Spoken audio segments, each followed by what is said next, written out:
Let's get it. We recording. We re-recording. We re-recording. That mean we live. We live, baby. What's Gucci? So happy to be back at Phoenix MPM Studios for a brand new episode of Bros with No Host podcast. What is up, man? No disrespect. No disrespect, You know what I'm saying? What up? It's your host, VinceBracy.com. Chase P, a.k.a. Chase a la mode, a.k.a. Young Pinot Grigio. Pinot Gang, what up? Pinot Gang, and I'm gonna go by Scott OV once again. I've been drinking a lot of wine these last couple. Telling you, man, that's the wave. Yo, we gotta get on our wine wave. So if you guys know anything about wine, like you said, Chase might have to have a wine tasting or something. I might do a wine tasting event. We're working on some merch. Gang. I'm working on a Pinot hat. I'm gonna do an early shout out for my guy Rob Roman, who is designing a Pinot Gang hat because he's making clothes and stuff like that.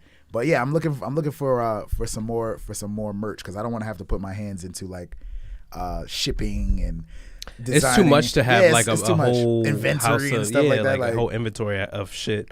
I see like some like YouTubers like who do like fitness and stuff like that, and they do their merch, and then they'll like YouTube like their house, and it'll just be boxes of shit. It's a lot. Like I can't do that. I'm good on that. I'm not trying to have my basement look like the marathon store right now. Word. With all them bags and stuff in the background. Or like you ever seen The Pursuit of Happiness? Yeah.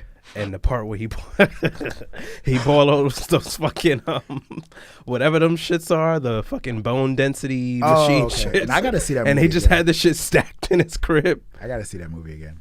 That's a movie I haven't seen in a minute. Yeah. But so we're here, we're ready, we're excited for a new episode. Minute. It's been a minute, man. You know, we have these little episodes here and there. And also, so if you guys have been listening, so we me and Chase were just talking about how we're gonna go on a podcast run. So I know we had some ladies from the Unrated Unruly podcast that we have to meet up with. A couple other podcasts. We just did Cos Facts. Still looking forward to do the Voice of Reason with Kadi, who we also have to have on the show. Yes. And Grits in the City. I listened to their last episode. They're funny. Yeah. They're funny as shit. Cool people. So Grits in the City podcast. Shout out to y'all. But yeah, man. So I wanted to come in here and talk about what we've been up to, just so people get a little bit more insight on us. I feel like we got some new listeners, and people have asking like, oh, like what do you do? Or people would say like something along the lines of like, oh, this is funny, or I didn't know this about you. And I'm like, oh, that's cool, I guess. But I feel like this is something that's been out there. But yeah, if you're not, in tune with us in that vein, I guess. And you probably don't know. Yeah, so I guess we got to refresh. So, hey, I don't know. I had a really busy week with weddings and stuff like that. So I'm a wedding MC for some of you guys that might not know. I'm a host all the way around, but I host literally almost anything that somebody will allow me to host. I'm a host. So I had 2 weddings this week. If I sound extremely tired, it's because I got in like 3 o'clock this morning. Still on the grind, no. You know what I'm saying? Still going. Still going. I got to get up and get this podcast. You know what I'm saying? But yeah, so I'm doing Rugged Maniac. So we're still trying to figure out our podcasting schedule for the rest of the year, I guess, because I'm doing Rugged Maniac. If you guys don't know, it's an obstacle course racing program or company, I guess. And we travel the country, go into every single city, even some stuff in Canada soon. And we out here just doing a 5K. It's a 5K. There's 25 obstacle courses. There's a festival, a big party afterwards. And I'm hosting the party. Obviously, I'm not super athletic, but I do want to do it.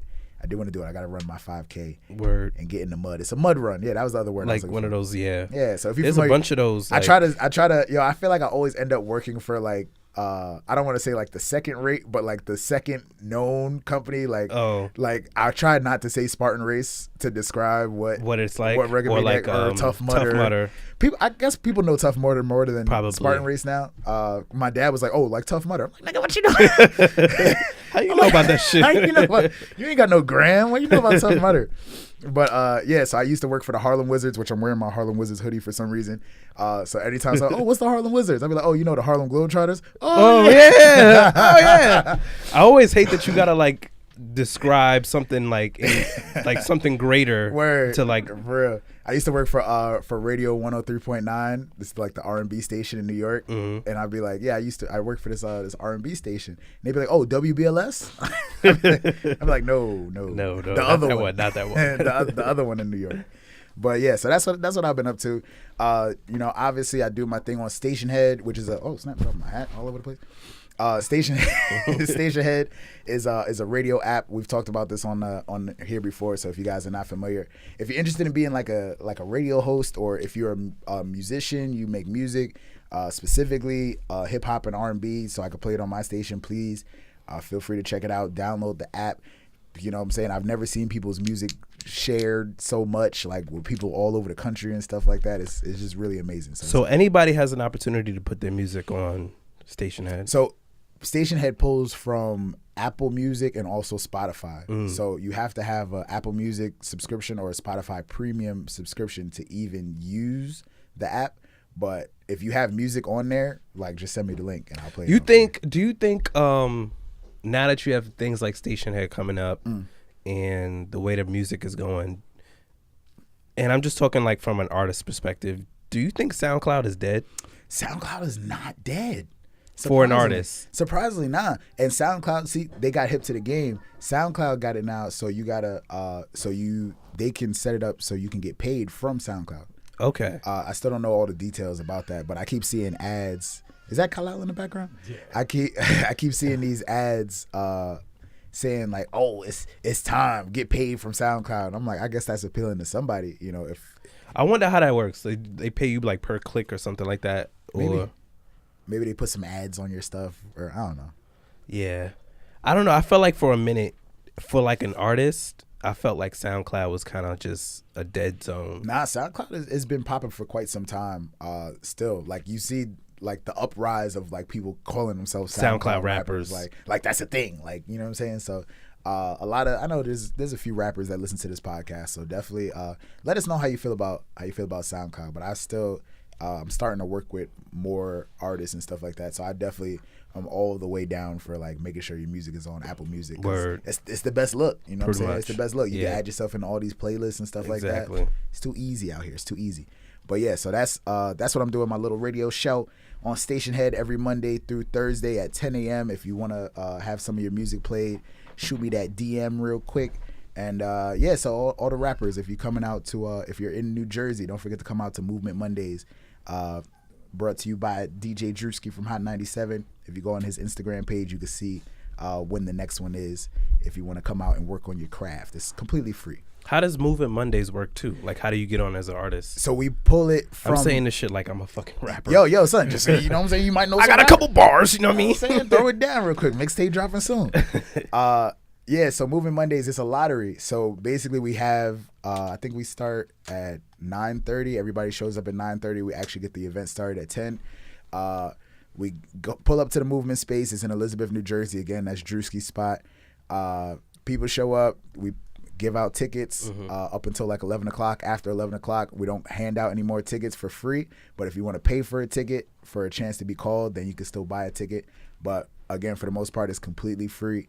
I think we sell like drinks and stuff, like that's about it. But yeah, come on in.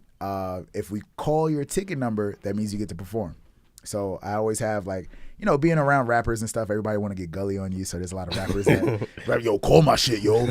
I'm like, chill, bro. I'm like, bro, I have one job, and it is to call people whose tickets I call. Like that's it.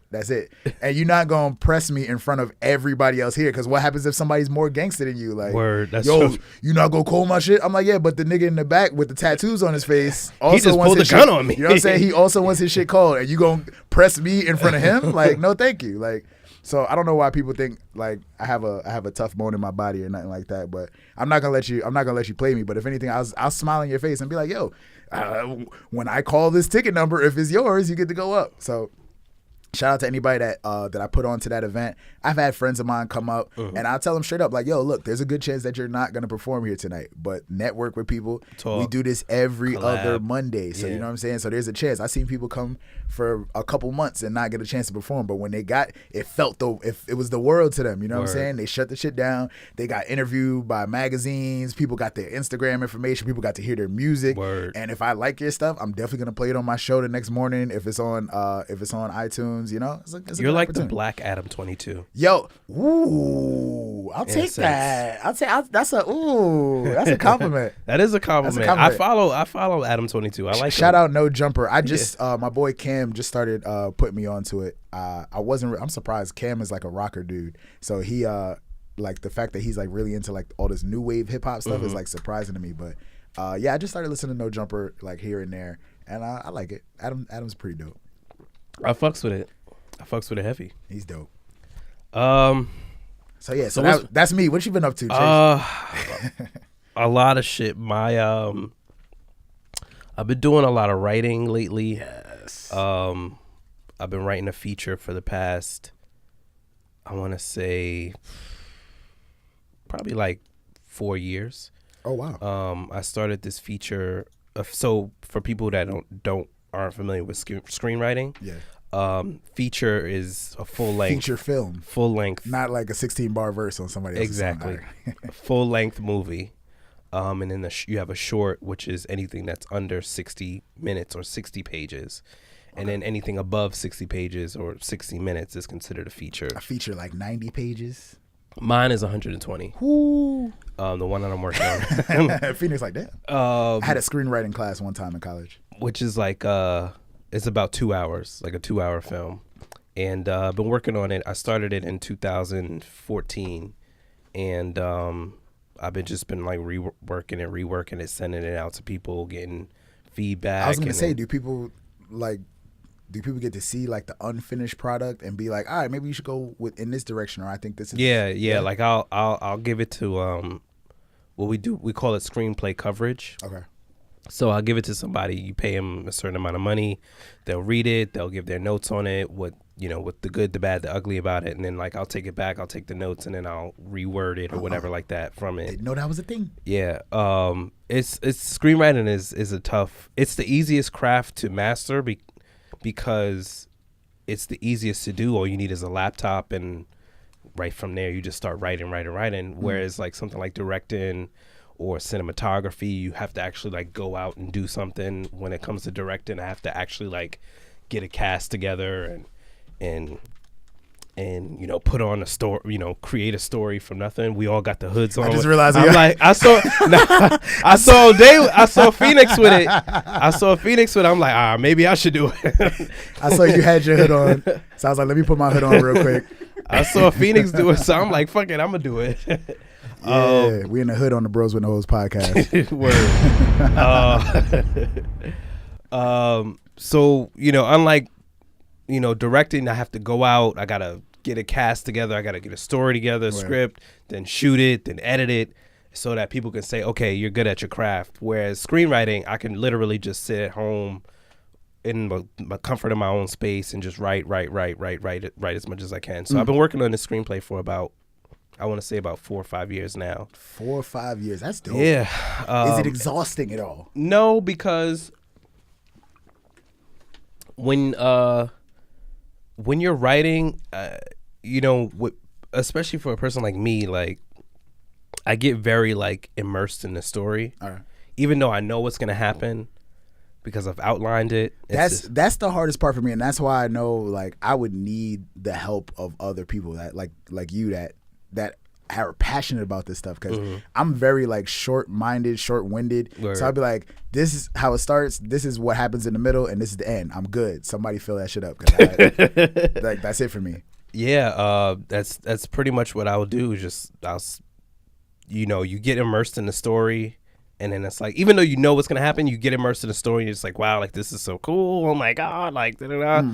I hate to get like cliche, but like the room forms into like where I'm at. You know what I mean, in the story. You got to build characters out and stuff like that. Like, nah, she wouldn't do this like that. Yeah, it's like you really have to have like multiple personality disorder or something to do. Because remember, you're like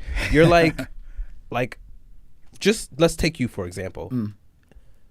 Like all the shit that you've been through throughout your life. Hell yeah. You know what I mean? Your whole shit in your past story, and like the type of person you are now, your personality, the way you speak, the type of phrases you use. Like I would have to come in and create someone like that. Yeah. With all the shit in the past and like all the shit in the present, all they past trauma and stuff, like I have to, they PTSD randomly, all that shit, like I have to create that. So I have to like basically become another person and write as if I'm them. You know what I mean? So it's definitely like, that's why I like randomly do like voices and, you know, puts on a British accent sometimes, and then, you know, sometimes what it feel like, whatever, like I'll do these like weird accents sometimes, or like I'll speak in like weird shit to like myself. It's weird, but like it helps, because when I'm writing someone, it's like, okay, I know how to, you know, and then like you'll find yourself like randomly people watching, or like yeah, randomly eavesdropping on someone's conversation. That's just how I know like, we're in the right business. We're supposed to be creatives, because we're like weird enough as it is already. Exactly. So it's just like, where can I apply this weird shit? As fuck. Where can I do this weird shit at? Where can I stand on stage and just talk to people for hours? Where can I just film people and make up characters? Like, that's exactly what it is. This is our lane. This is what we're supposed to be doing, man. So I feel like in any creative person, regardless if it's film, if it's hosting, if it's art, you know, contemporary art or whatever, like I think there is an element of crazy, quote unquote crazy, that you have, or some type of weirdness. You know, it's like, it's so crazy. And I know we're kind of going off topic with what we're doing, but like I was talking to a friend of mine the other day, and I was like, you know, with this whole Instagram era, like anybody with a fucking iPhone and an Instagram account, like we consider them to be creative. Absolutely. Like they have you know, I mean, you can't put a stamp on creativity. You can't do that. But like, and this is probably just me just being jealous or some dumb shit, but like not everybody's creative. Like just because you got some nice pictures on your Instagram account does not make you creative. Agree. You know, I think there's a certain type of work you have to put in a certain type of like, there's like an essence with creativity. I don't even know how to describe it, but like, there's so many people, like some people have it, some people don't. Yeah, like there's so many people on Instagram that consider themselves like writers and directors and stuff like that, and like you don't really have nothing to prove that you've done it, or you just go out and you do it, and you just do it as in like, you know, like without, how do I describe it? Like there's no element. You talking about respecting the craft, maybe? Yeah, like there's no. I think now with social media, like there's no respect for any craft. I agree, and it's hard because of the way things are going. And I definitely encourage anybody that considers himself a creative or has any type of talent or anything that you want to do that has to deal with like putting something out on social media. Like, do it. Honestly, just do it. Like, because you'll never know what's gonna come from it. Like you said, we was like trying to put together this podcast. Like, I don't know how it's gonna be. We got people in Kansas listening to us, telling us that, you know what I'm saying, our stuff is dope. People from all over the country. So you never know what's gonna come from you practicing your craft, you doing something that you may not be used to. But you do have to, I guess, in some sense, like show respect for like the elders, the people that paved the way. Not even just respecting the elders, but like, there's a sense of any creative industry you go into, there's an element of like paying your dues. Yeah. Where I think now with social media, most people just don't, they want to eliminate all that and just say, well, I just want to get right into it. I got 100,000 followers. Absolutely. Pay me the same thing you paid the guy who's been doing this for over a decade and has started from the bottom. You know me? Like for me, for example, like I was a PA on sets. Like I had to get coffee. I had to get lunch for people. Like I had to basically, you know, sit in cars and sit in vans. And that was my job, was to just sit in the van and watch the van. There was times where I've been on shoots and my job was to literally make sure no pedestrians don't walk into the set. I've like, been there too. You know what I mean? Like I've paid my dues. You know what I mean? Like I didn't just start making films and then I just hopped on Instagram and just said, I'm popping now, pay me Spielberg's rate. It's like, no, like I really paid my fucking dues. That's right. Like I went, like, even for example, like my sister, when she was on the podcast, like we had this conversation a while ago. Shout out Taj. Shout out Chef Taj. She, you know, she's a cook. Yeah. But she went to culinary school. She knows all of the technical side. And we seen her before she was doing that, but that's how we know she put in her work. You know? She put in her work. You know what I mean? She did the shitty gigs, before she My did dad's barbecues, all that shit. Like, you know what I mean? Like, but that's paying your dues. Word. You know what I mean? And I think now, like, a lot of people on social media, and I'm not saying and there's an element of working hard versus working smart, but at the same time, you can't expect to have the same level of respect as to someone who really put their time in to someone who's just hopping on it because either it's a hot thing to do or like because of social media, I can kind of not do all that stuff and I can just get right into it. And it's like, yes, but at the same time, you have to have respect for the craft. Yeah. You know what I mean? It's like, who's the tightest about this? I would say older comedians like Mike Epps and stuff like that. Like when they see people like throwing out a 15-second joke and that shit going and viral, they calling themselves comedians but never freaking did like a club, like them little small comedy I respect clubs. the ones that are starting to step up and like, all right, I'm pumping out this content like crazy. I'm having followers. Like people want to see me in person. I'm not just doing meet and greets. I'm going to comedy clubs. Exactly. So I respect that because like just hilarious. Yes, I respect that. I just started taking a comedy class and I haven't actually gone to an open mic yet, but I'm on stage in front of people constantly. So like I know like being nervous in front of people is not something that I necessarily have to worry about. It's more of like remembering these jokes that I wrote. Yeah. Like it's basically just me telling stories, but like a more exaggerated version of the story, pretty much. But yeah, man, I've done a couple sets, and I'm like, yo, this is pretty dope. I hope to get good at it, but like I said, it's just something to add to the belt. But you know what I'm saying? Yeah, it's just you have to have respect for the craft, and you can't just think a bunch of followers, and this is just me talking shit right now, but like I think just this element of just having a bunch of followers.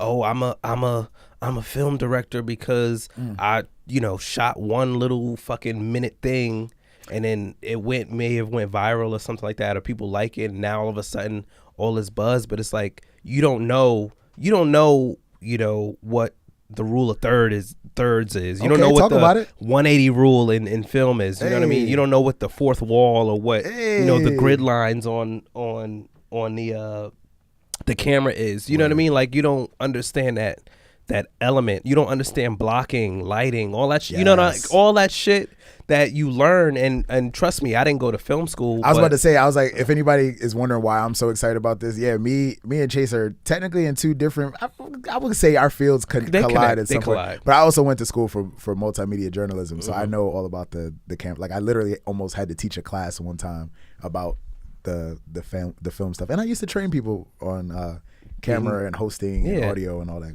and good you stuff. did Bronx there too. So. Yeah, that's what I was referring to. Fun experience. Yeah, and they don't know all that stuff. Yeah, you don't know the theory of film and all that stuff. So it's like, how could you really consider yourself a film director when you don't even understand the craft that you're getting into? That's right. And that's the thing about social media that pisses me off. And maybe I'm just tight because there's some people out there that's. I was like, you got beef with somebody specific? I don't got beef with nobody specifically. I just want to make that clear. He started getting kind of tight. I was like, yo, let me know if there's a specific like film director. I don't know if you want to say the name. But I was just at my job the other day, and I was talking to one of my friends, and like there was these producers that came into the room, like young cats, and I was just like, these cats probably never did nothing in their life and just fell through the cracks, got in. It's about who you know now. Yeah, and got in. I mean, it's always been like that, but again, like I think with the age of social media, like it's just been a little bit easier. Like now I realize I'm slacking and I have to backtrack in terms of other things. Like I need to I'm working on a new website. We talked about like getting like an email list together and stuff like that. Yeah, we definitely did. But now for the most part, just because of the industry that I'm in, like when I tell people like, oh, I'm a professional event host, and they be like, oh, let me see something. So you gotta have to the something. gram. You gotta send them to the gram. Send them to the gram. But even me now, like if somebody said, yo, Chase, if I say, hey, I'm a writer, I'm a film director, like can't nobody tell me, like you want to see something? I'll send you links to everything I got right now. Good. You know what I mean? I'll send you my scripts. I'll send you my reel. I'll send you, if you like something out of the reel, I'll send you the film, whatever. Like, and I think that I got to see your reel too. You should send me your reel. Oh yeah, I'll send it to you. But I feel like that sense is lost now. Like, show me your shit. And don't just show me your Instagram account. Don't just show me your Instagram account and show me, oh, I got this amount of followers. Like, actually show me your work. You know what I mean? Word. So that's just all I wanted to talk about real quick. All right, so we had to get emotional on them real quick. I know. Talk about our passions out here because people wanted to know a little bit more about us. So if you guys are interested in any of that stuff, if you're into film, if you're into, I don't know, events or anything like that, please feel free to hit us up so we can chat about it. Still wanted to mention, if you guys wanted to sing the I Ain't Got No Hoes, I didn't sing it today, I forgot.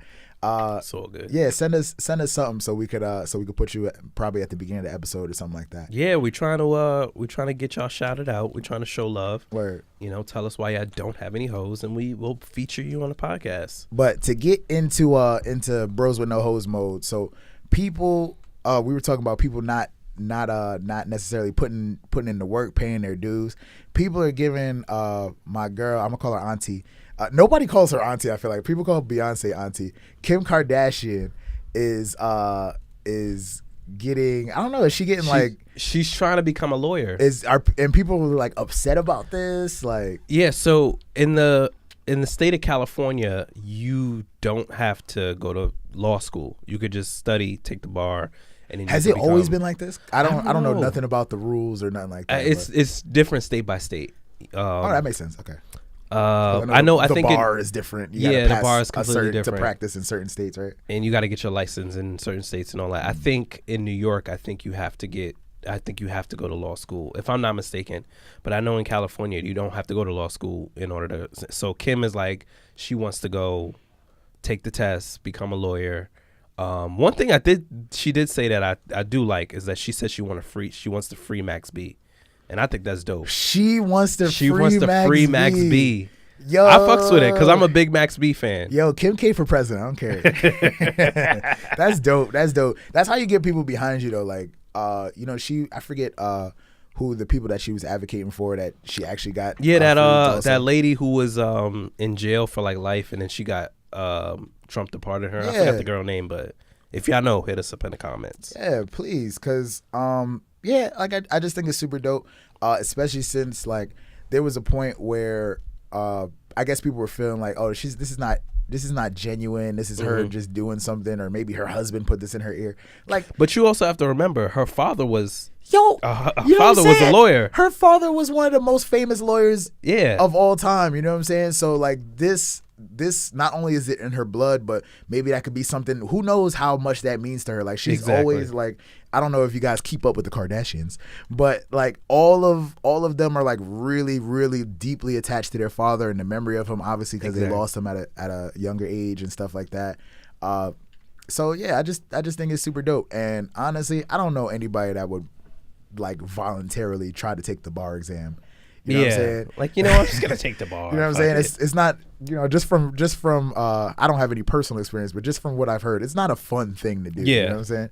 So taking tests in general, I don't think it's a fun thing. I've been on the fuck test wave since I don't even know when. Since after school, after college, I've been like, yo, fuck this shit. And I was always good at tests too. That's the funny part. I always hated homework, but like, don't quiz me, boy. Don't try to test my knowledge. Like, come on. Leave me alone. Ask me this shit in class. Like, don't do that.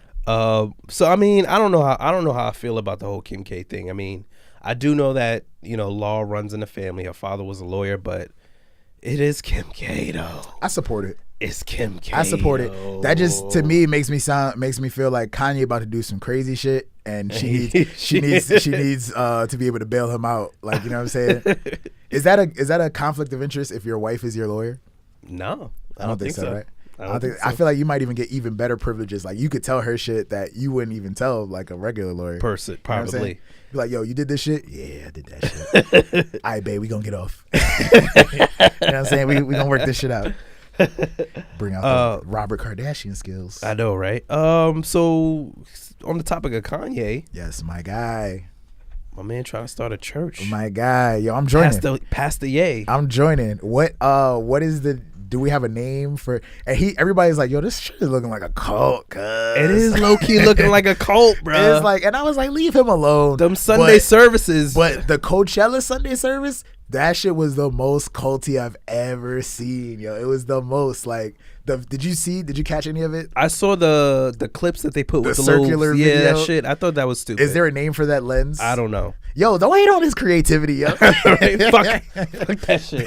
He's like, I thought it was but stupid. it was like a circular. They made it like a peephole. They tried to. I'm guessing they tried to make it look like a peephole effect. I figured there was some type of meaning behind that. Yeah, it had to been. Unless he was just feeling like being goofy or something like that. But Kanye, he's been doing his Sunday service thing for probably at least a couple months or something like that.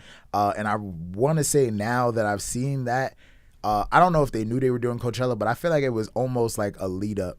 It seemed like he's trying to do his own version of the Beyonce Homecoming, which I don't think did I finish that? I didn't even see it. I had to start watching it because the hype is starting to become too much, and I'm not the hugest Beyonce fan. Like, obviously she's Queen Bee, you know what I'm saying? I respect her, all her praises as a person, due. but I'm not. But like, I'm really big on like the grind, I know, right? and showing the grind coming soon from Chase Parker. Hey, you just had that in the stash? Actually, our trailer's gonna be coming out soon. I'm looking forward to that, yo. I'm looking forward to that. Do I still have a chance to be in it? Do y'all need anybody? We might have to throw you in it. I was unavailable last time you guys were doing the trailer.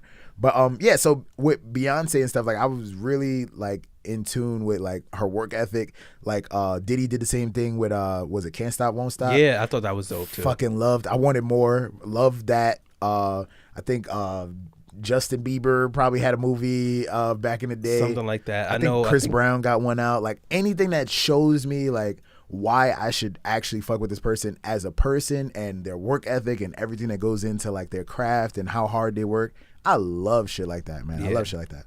And it shows you, and I hate to go back to Instagram, I like how people have like these like 10-year-old, 20-year-old, 15-year-old footage of like shit that wasn't on social media that they bring out, and everybody's like, wow, like I never seen that. Yo, son, my old VinceBracy.com videos, when I start getting popping, when I bring those out, it's gonna be wild. I got my hard drive, Phoenix got my hard drive, but my hard drive got some shit on it. There might be a Chase documentary coming out. I honestly could make a documentary with all the footage I have of myself. All the shit I got, I can make a document, like a little, it's coming, little 20-minute doc. One day, 20. I might go now. 30 might be too long. I might be maxing it out. But yeah, so we were talking about Ye and his Sunday service, and I thought it was cool. A lot of people had beef over it because it was like he was marketing God, basically. So again, like, it's very, very cultish, the clothes and stuff like that. And specifically for Coachella, they said he was selling socks for like $50 socks. Yeah. Jesus. It's Kanye stuff. His stuff, I don't know if anybody has said anything about this, but what is that? The Trust God Easter Sunday service clothes for $175. It looked kind of like the like Nipsey symbol, like the victory lap. No, I don't think I've ever seen his socks. I don't know if he was I don't know if he did that on purpose to try to like, let's see if we can squeeze that in there. So if that was the case, I don't know how I feel about that. But if we don't talk about him too much on here, you'll learn from listening to me that I'm a huge Kanye fan. Like, I love Kanye West. Like, I like his creativity. I think he's he's definitely crazy, but I'll admit to being crazy too. But at the same time, like, he goes through these like transitional periods where he'll in 1 year he'll be on the Trump shit, and now he's on the God shit on that God shit. That should be the title. Hoping the God on that shit. God shit. On that God shit. So I would like to think that he either had a change of heart or maybe he's just got a bunch of mixed personalities, like he said. I think he goes through these transitional periods. He likes one thing one day, and then next thing he's on some other wave. Okay, I hate to attribute a lot of his shit to the Kardashians, but a lot of his shit is because of the Kardashians. Let's just be real. Because, their whole motto is drama. Their whole show is based off of drama. All right, so it's definitely been a thing, which Kanye is on the show now too. I might have to start watching that shit. Yeah. He's on the show now. there's been a lot of like, I think we talked about this too, how Kris Jenner is like a mastermind. Like she sits behind like dangling the little puppet strings and stuff like that. She's the biggest pimp. She's really a pimp. Like anything that she wants goes. Like any shit that has to impact her family negatively, like is gonna be news, and then they're gonna make it about them. Yes, and, they easily complete a big. And then they shit still gonna sell. They still gonna keep doing their TV show. Kylie's still gonna get her lipsticks off. You know what I'm saying? fall for it like assholes every time. I don't know I don't know how in Kanye's ear she is, but yeah, some of this stuff seems like a marketing scheme at sometimes. So. Yeah, that's why with the Kardashians, it'd be like, I don't know how authentic it is. You know what I mean? Because am I going to see this on the show? Well, I don't really watch the show, but is this going to be something that's content for the show? Or is it like... Oh, my goodness. So that's the thing that started freaking me out. But again, it's a reality show. And in reality stuff happens. So it's weird to see like damn, like shorty baby father was cheating on her and stuff like that. So it's like, we kind of got to talk about it on the show. So they show, I was going through this with Tristan at this time. I'm like, it's like, I don't know. You think Donald Trump picked up on that and was like, yo, I could really make this whole shit a reality show? Like, bruh, fuck Apprentice, like America. Bro, America right now, 2019 America is the biggest reality show. It's the biggest reality show. Biggest reality show. It's crazy. And like, no one has ever been this in tune to politics. Ever. Never. Ever. Even when Obama was president. Ever, my guy, ever. Bro, this shit, I'm sitting there watching news like, bro, when Obama was president, I was not watching this much news. We were going through, like, we just jotted down. We was like, oh, yeah, some other bullshit was happening. We started talking about the Kim Kardashian, the Kanye stuff. We was jotting down the Black China thing we jotted down. But I'm looking at my notes for what we actually had planned for this episode. Julian Assange was arrested. What else we got in there? Elizabeth Warren wants to cancel student debt. I'm just like, yo, like the Mueller report. Like, we're really out here talking about politics. Politics is the wave. Like now. Donald Trump getting cleared for no obstruction or collusion for the Mueller report or something like that. Craziness, man. It's crazy. We're on it, man. We on this political wave. It's a reality show, boy. And that's why certain things we all tuned in. No, for real. I really try not to pay too much attention to certain shit. Like, obviously, like big things like, oh, this nigga got his hand over the button. You know what I'm saying? Like, that's something that was like, oh, this is red flag. Japan or South Korea or North Korea is about to attack us or some shit. Like, that's something that you like, oh, let me be in tune. But for the most part, it's just like, yo, I know everything is a distraction, you know? Even us doing this podcast, you know what I'm saying? It's kind of a distraction from what's really going on. But like, you have to find ways to enjoy yourself, because if you don't, it'll fucking drive you crazy. Fuck you up. It'll drive you crazy, man. It will fuck you up. Imagine being somebody that really cared about like every aspect of what's going on in politics, sitting in front of the TV watching C-SPAN, you'd be pissed off, fucking banging yourself in the head like, what are they doing? Like, yes, you'd be pissed off. You know what I'm saying? So it's all forms of entertainment in some way, shape, or form. But at the same time, never have you seen so many people like want to be involved in politics, either in some form, some type of capacity. Which is a good thing. I think, look at it as like WWE. Like, you know what's gonna happen, you know, but you know there's writers behind the scenes, but you know there's like a figurehead. Like, that's really what it is. Like, everything is fake to me in some way, shape, or form. Like, it's kind of sad almost, but you just got to put up with it. This is the world we live in. Yeah, man. Anyways, what we at next? What we talk about next? Who we talking about? Oh, let's talk about this Kate Smith thing. All right, so I didn't know anything about the Kate Smith situation. Who so is Kate Smith is she's dead now, but sorry, rest in peace, Kate Smith, I guess. So she's the one that did the God Bless America song. Is that God Bless America? Is that her voice? Yeah, that's her actual. Yeah, that's her voice. Right. So the Yankees played it, like a bunch of baseball teams played it. Yeah. That old ass. Stand beside her. Yes. I'm a big Yankees fan too, so I definitely, you know what I'm saying, I was definitely a part of the game. So they getting rid of it? So they got rid of it. I think another baseball team got rid of it too, because through the mountains and the prairies? Bro, she was saying some racist shit. Was she? Whoa. Come on, Kate Smith. Yo, she had a song called Why Black, it was called like Why Blackies Were Born. I don't even need to hear the rest of the title. Yo, it was called Why Blackies Were Born. Hold up, let me motherfucking Kate Smith. Hold on, we Googling right now. Phoenix, if you could find, do we want to play Why Blackies Were? I don't know if that song is. I don't know if that is released. If it's on YouTube. But she looked racist. It's called Why Darkies Were Born. She looked like I was gonna say a thick little Debbie. She looked like Big Debbie.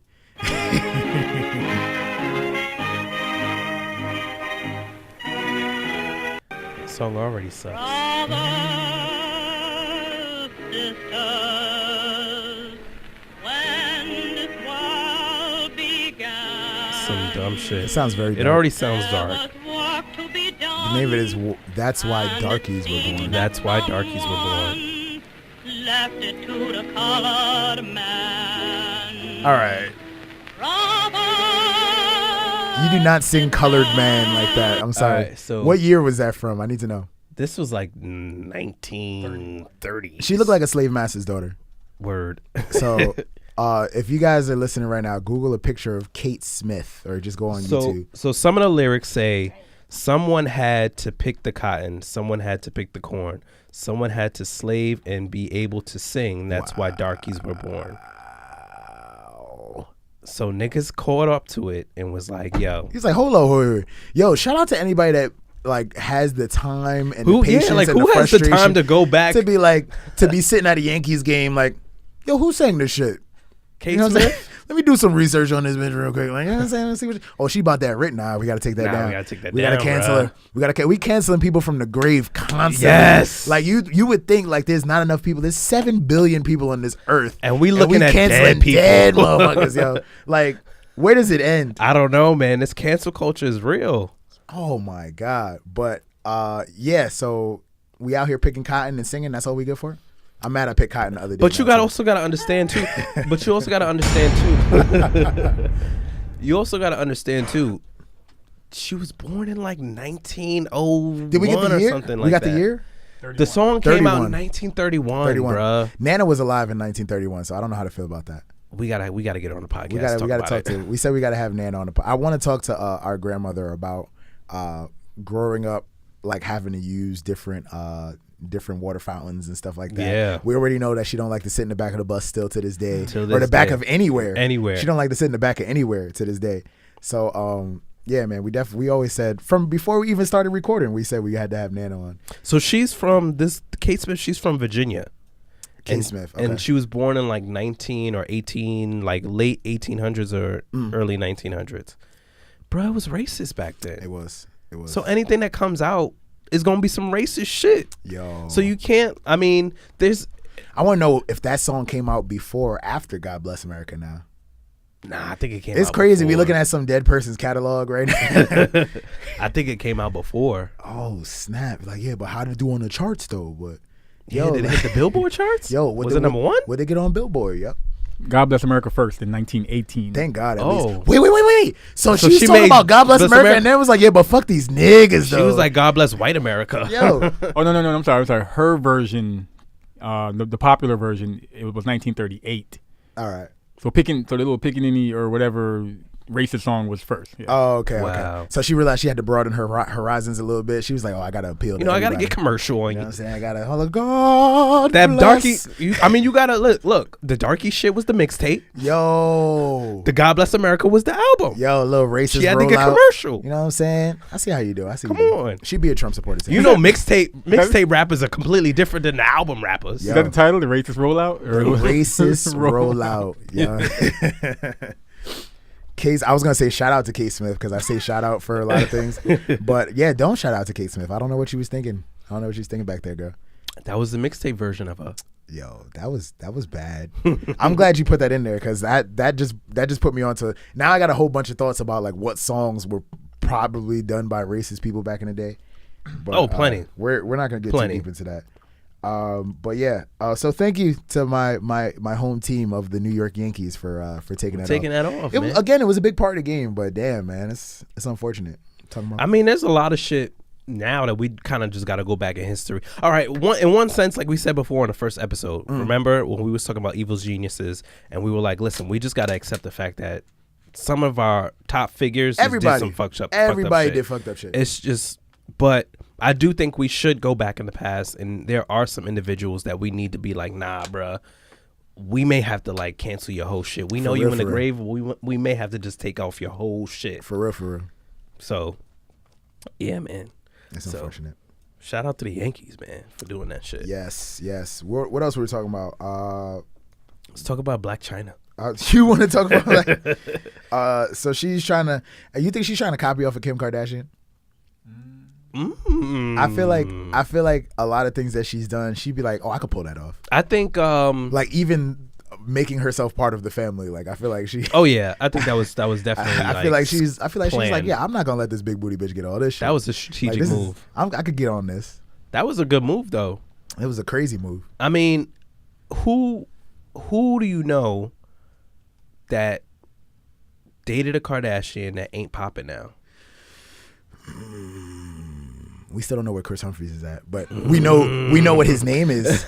I would have never known who he was if he didn't. True. You know Nobody would have knew who he was. I would have never known.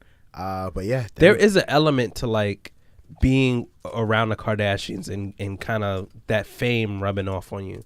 You know what I mean? I don't think I care. I'm trying to think if I really like. There was a point where I was like, oh yeah, she's cute, or this one is I. You know what I'm saying? Like I don't think I really want to, just because of like what comes along with the Kardashian curse. Oh my I don't think God. I would want to be a part of the only one that I wanted was Jordan Woods, and now she's banned now. She's banned but I mean, she a good look though. Word. And the fact that she's away from it now.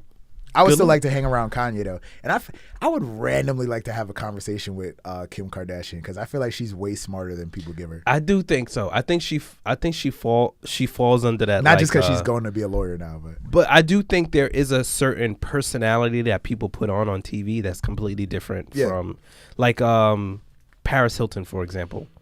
I don't know about Paris. I feel like there's all air up there.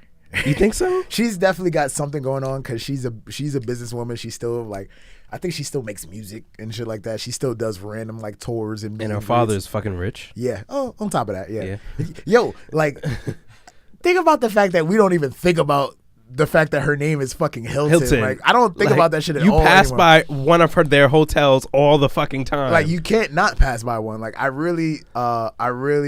Like, we used to think of her like, oh, she's some rich guy's daughter or something like that. And now she's like part of our fucking everyday. Like, she was on TV for dumb long. It's crazy. It's crazy the world we live in. That's why Bros With No Hoes needs to blow the fuck up. Like, I'm not playing. Y'all got to start sharing this shit. Like, people are getting famous for almost nothing out here. You know what I'm saying? Just famous for being famous. Famous for being famous. That's what I want to be. I want to be famous for being famous. That's it. That's all I want in life. Like, who else? Amber Rose is sexy though. Amber Rose, you fuck with Amber Rose? I think she's so sexy. I still think she got a baby by some dude. Dude. I still think she's attractive.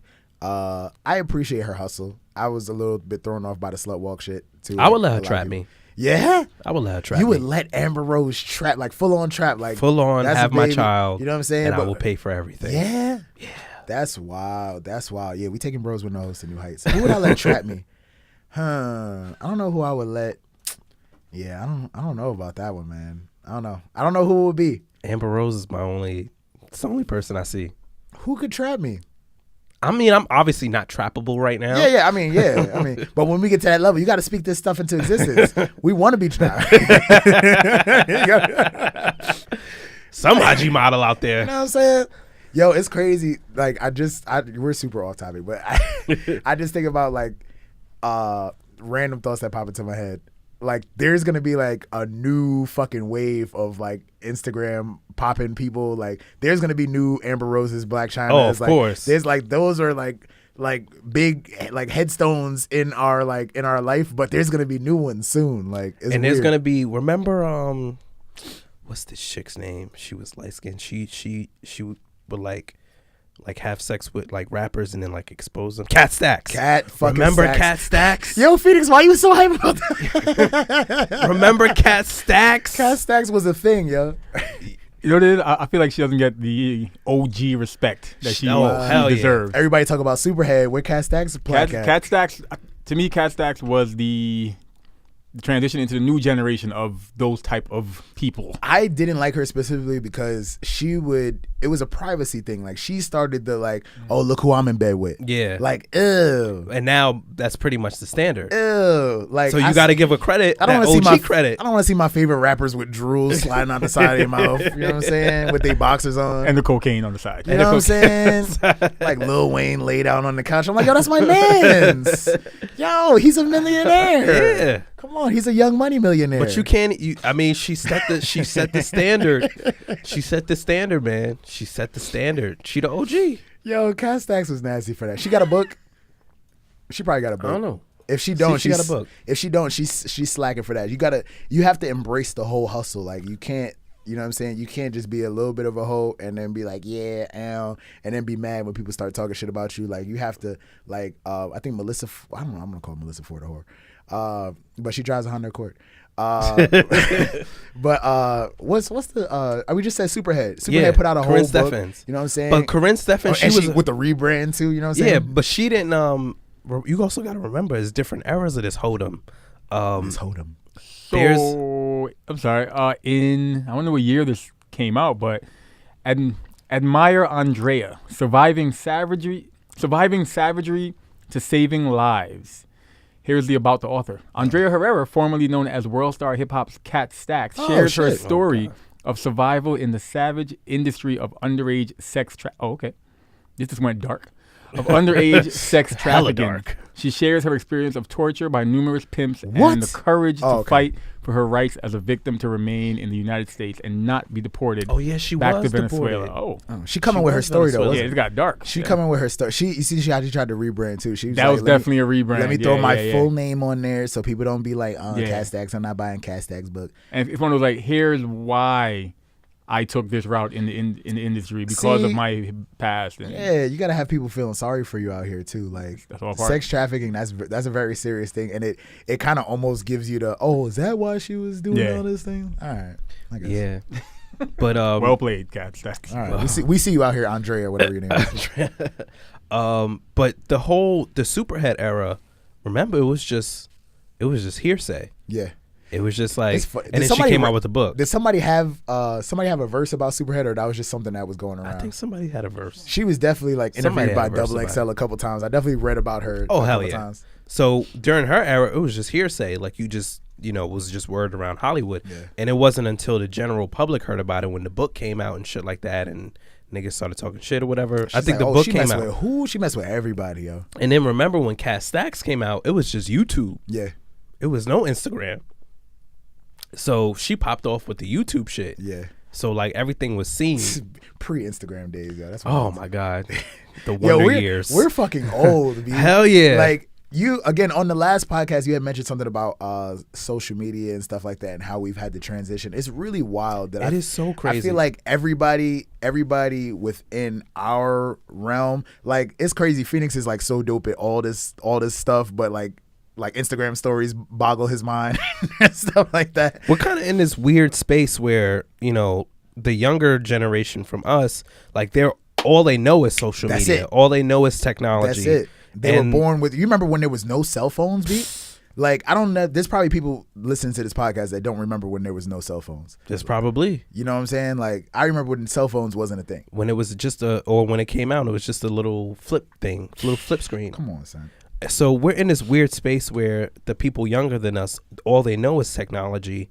The people who are older than us don't know any technology. Trying to catch up. And we're in this space where it's like we had points where we had no technology and no social media, and then we transition into, so we're kind of in like the weirdest space. We're the weirdest space, and I'm glad you said that, because I just if you guys are feeling me on this, like, somebody just chime in, throw us a comment or something, or hit us on Instagram, because I really like just watching everybody around our age group is like, yo, we just trying to figure this shit out. Yeah, we really are trying to figure it out. Like, some of us got it, some of us don't, some of us are trying to work on it. We just got to use our network to continue to stay together and make sure we don't all go crazy. Yo, we already crazy, but pretty much. You know what I'm saying? It's wild. So yeah, we're in this like weird. It's just weird. Like, even now, like, the fact that I remember when Instagram like first came out, and I was like, I ain't really with that shit. And now I'm like becoming more and more like, All right, I guess I got to do I'm some addicted, I Instagram told you. shit. I got to do some Instagram shit. I'm all the way addicted. I remember Skonex? I got on Skonex late. I got on all social medias late. I never really had a MySpace account.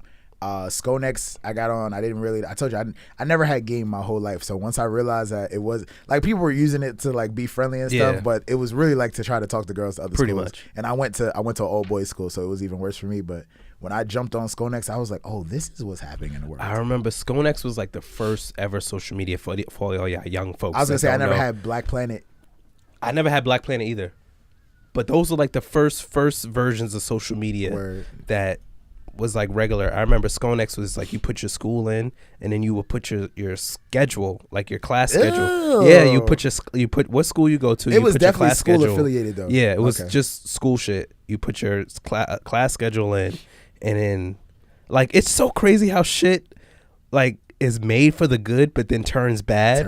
Because like Skonex was even like people would talk shit on Skonex and like message people on some like, and then next thing you know there was fights in school. I never understood how fights started on the internet. Now it's a little bit more easy to see it. It's like, oh fuck you, you just gonna comment on my now I see. But I never knew how people had the wherewithal to be like, I'm going to fight this person. I'm gonna find them and I'm gonna fuck them up. I'm gonna put hands on this thing. And then I remember when Facebook just came out when I was in high school.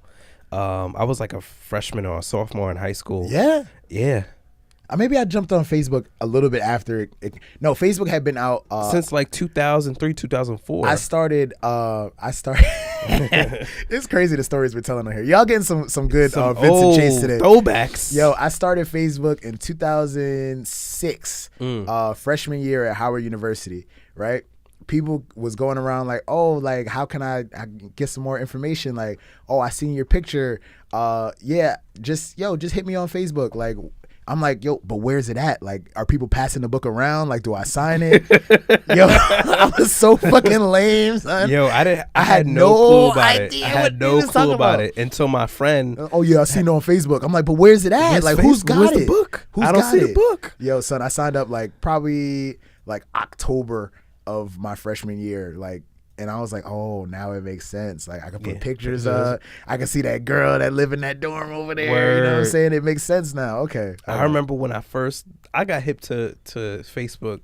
One of my high school friends was like, yo, you should get on this new thing called Facebook. And I'm like, what the fuck is Facebook? Thing. He was like, oh, it's like a white Skonex because mostly white people. Mostly white people was on it. He was like, yo, it's like a white. They was hip. All of Mark Zuckerberg's friends. Word. He was like, it's like a white Skonex because remember Skonex was popping around that time. He was like, yeah, get on Facebook. But I think before that, I don't know if I know Skonex was like the first thing for me, and I think MySpace came out after. I feel like MySpace was out before that too. I feel like MySpace was out for a while, which I never had to. MySpace was the best social media. It probably was, and I realize now that I missed out. I was like, I never had a top 8. You know what I'm saying? I had a top 8. I never, you know what I'm saying? I never had music playing. Like that was MySpace was probably the best social media. My profile was lit. What was your song? I had the Biggie song with 112. Sky's the Limit. Okay. I had that as one of the songs that came in. I had another song, I forgot. And I remember people used to go ham, like, yo, people used to get tight if you wasn't in, like, yo, why I'm not in your top 8? What happened, bro? Like, why you took me out your top 8? Like, it was real shit, man. I always wanted to have one of those pictures in the background where everybody had their background. It was like a bunch of the same picture, or some people had like the moving shit. Like, damn, so how y'all get that? And then you didn't have to put your real name. You could put like some other name. Yeah. So you had to, instead of searching for like Vince Bracey, you had to search for like that host that host dude or something like that. Like I never knew how people found each other on MySpace. Yeah, I had no clue. It was so hard. Looking back now, it's like, wow, like. But yeah, those social media days, and it was simple. Like, you go home, you get on the computer, you do your social media thing, then you go to school, and then it's like you talk about the shit that you saw. I realize now why I didn't have social media when I was younger, because we only had one computer in my house, and it was my father's. It was my that was that funny, damn. It was my father's computer, and he ain't let nobody touch it. Before even laptops was a thing, like he had his desktop computer, he ain't let nobody touch his computer. We had one computer Where was the computer at in your house? This is when, so I guess full disclosure, me and my sister pretty much shared a room until like basically high school. Yeah. And we used to, when we all lived in, so we lived in a 1-bedroom apartment, right, in the Bronx. And my mother lived in the living room. It's like she would stay in the living room. Okay. And luckily the living room was huge, so she just blocked off a space in the living room and then lived in the back.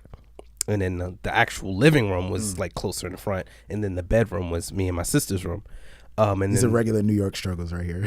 People are like, y'all lived in a living room? You know how many living rooms I lived in? Bruh, exactly. Come on. So, and we had that. So the computer was in the living room around that time. So it was free for all. And I remember I used to sit in the living room, and like me and my sister would go at it like for computer time and shit like that. But then I'd be like, oh nah, like I gotta stay on because my LimeWire song is downloading. Like I make some stupid excuse. Gotta download. I would make some like my Bear Share. Like I'm still downloading the song, whatever. Share. Like yo, and remember back then you had dial up, so if niggas call you, it's over. It's really over though. So then when we moved. I definitely been playing like some online games or something like that, and somebody called and you'd be like, "Fuck, my Tony Hawk Pro Skater score."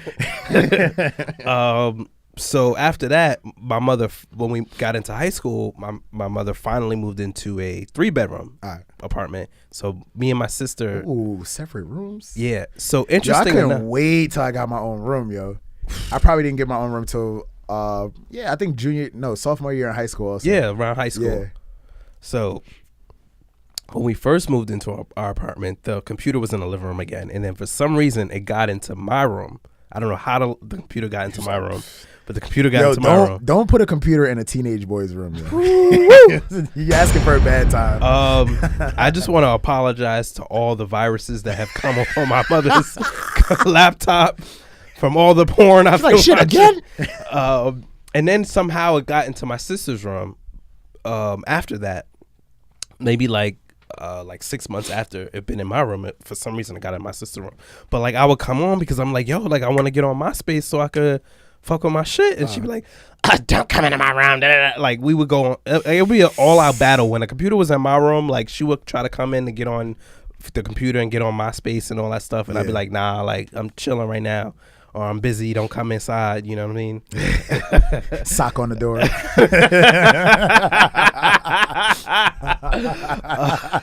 When it was in her room, like it was just an all-out battle just to get on MySpace.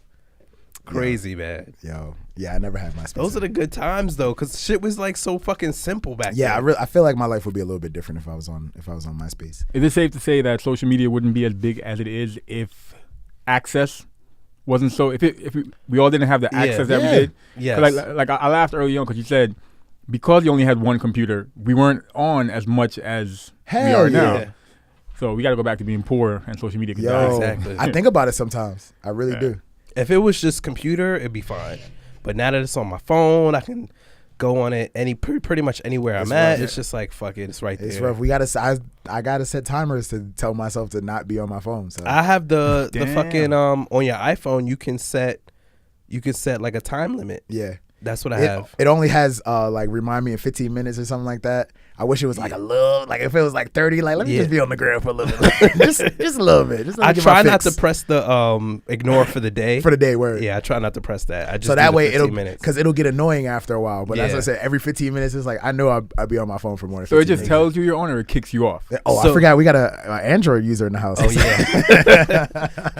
No, but it tells you no. Yeah, like you'll try to log in. Yeah. And it'll say it'll be like one. a time limit icon that says you can't get in, and then the app will be blanked out. Yeah, I didn't do nothing long enough. It'll today. be like faded out. I just woke up like an hour ago. So with Android, we're adults, so we don't need our phone to tell us. Here's one. I don't know why this one is blacked out right here, but this is a random app that I have. Look, so it has like, you see all the apps are bright right here, and this one's got like a timer next to it. So if I click on it, check it out. If I click on it, it'll come up and it'll say you've reached your time limit for this app, That's when you know you're an addict, I guess. Yeah, for real. Admitted addict. Wow. I have to. And then it'll ask me if I want to ignore the limit for the day, and it'll give me the option if I want to remind me in 15 minutes. So let me use this app. Let me just get my quick fix. Real quick, you know what I'm saying? And then it comes up again. Hey, that's enough. That's enough. Or So you want to ignore it do for that. the day. I had to do that. I mean, it depends. Like on a Friday, I'll click ignore for the day, and then On Fridays. you gotta treat yourself on the here and weekend. there, You know what I mean? what Come on. And then I also have a certain apps blocked from 9:30 at night till 12. Okay. Like there's certain apps that I just can't go into. I mean, of course, it still does the. I didn't organize time it. limit I think stuff. I just have it as social media and games. So there's a lot of stuff in my phone that I guess counts as social media and also games. So I'd be like trying to use like my notes real quick. It'd be like, no. I'd be like, nigga, like that don't have nothing. That don't have nothing to do with nothing. What? Yeah, man. Social media is just really taking over, man. It's rough, man. And it's like, again, it's like you in this weird space where you're just going to conform to it and be like, all right, fuck it. Like, I'll just whatever. And then you have the people that are like the resistance, part of the resistance. And then it's like, nah, like, fuck that. I ain't didn't whatever. So shout out to all the millennials, man, trying to figure shit out. We got to do it, man. We got to do it. I think I'm looking at our list right now to see what else we got. Where we at on time? Do you want to... 1 hour. We an hour in, y'all. We an hour in. You mentioned Nas has been getting a lot of press lately. What he's trying to do? He's got an album coming out? Nah, he's trying to get Shorty in jail. Khalees? Cause Baby mama drama. Yeah, like the kid, I think she was like holding a kid back from him. He's trying to see his kid. So like now he's trying to bring criminal charges up. Khalees could go to jail possibly. Say what it is right now. So yo, she got your money, don't you worry. I didn't know they were still beefing. Yo, thank you for having that. Yo, I don't know they were still beefing though. I think they've been beefing for a hot minute. That's wild. Nas is supposed to be going on tour with Mary J. Blige. Dope. I don't know if they putting out an album together, but I don't think they ever done a song together. Mary just dropped the song that Nas is on. Okay. I forget the name of the song already, but it was like just dropped. But yeah, my girl was already asking me like, oh, so we going to this? I'm like, yeah, I guess. She's a huge Mary J. Blige fan, so I took her to see Mary J. before.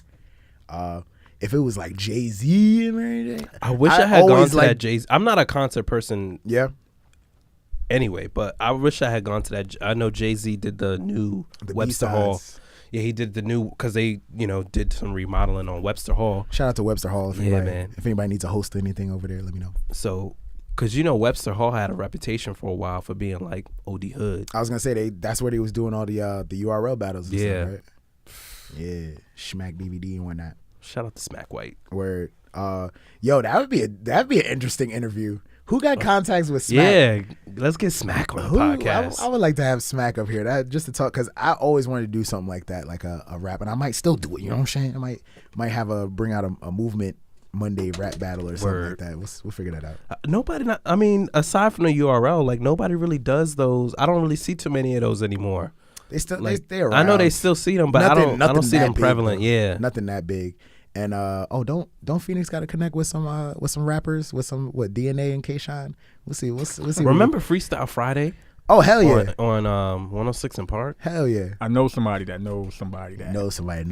I just happened to be in the room with a bunch of battle rap legends and didn't even know it because I'm a square. Oh yeah, I forgot you didn't even know who they were. Imagine I'm there chatting it up with dudes. And I'm like, oh, and I post a picture. Everybody's like, yo, how you know? I was like, what are y'all talking about? Just some dudes that rap. And apparently, just some rapper dudes that came to my studio. That's it. Apparently, I'm backstage and in a small room with legends, just chilling, hanging out. Wow. That's it. Nah, those guys are on it too.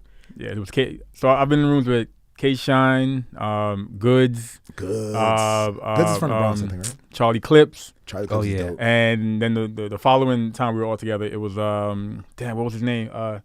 Grizzly. I forgot his name. Damn, there was somebody else, but I forgot his name though. That's where my got a raspy kind of voice. That's where my battle rap knowledge is.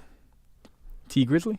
T Grizzly's a rapper. No, who am I thinking about? Damn. Not a battle rapper. I'm drawing a blank. I'll figure it out. We'll figure it out. Somebody like, yo, Grizzly. Somebody listening is like, come on, how you not know this dude? But yeah, so we'll see who else we can get up on the show. Like I said, I'm still waiting on people to send us those I ain't got no hoes. I'm gonna keep saying that randomly throughout the episode. I'll say that at the end also. But yeah, do we have anything else that we want to talk about? We mentioned we had a pre-discussion about felons having the right to vote in Florida. My bad. T-top. T-top. Yeah, that was nowhere close to Grizzly. I mean, we don't.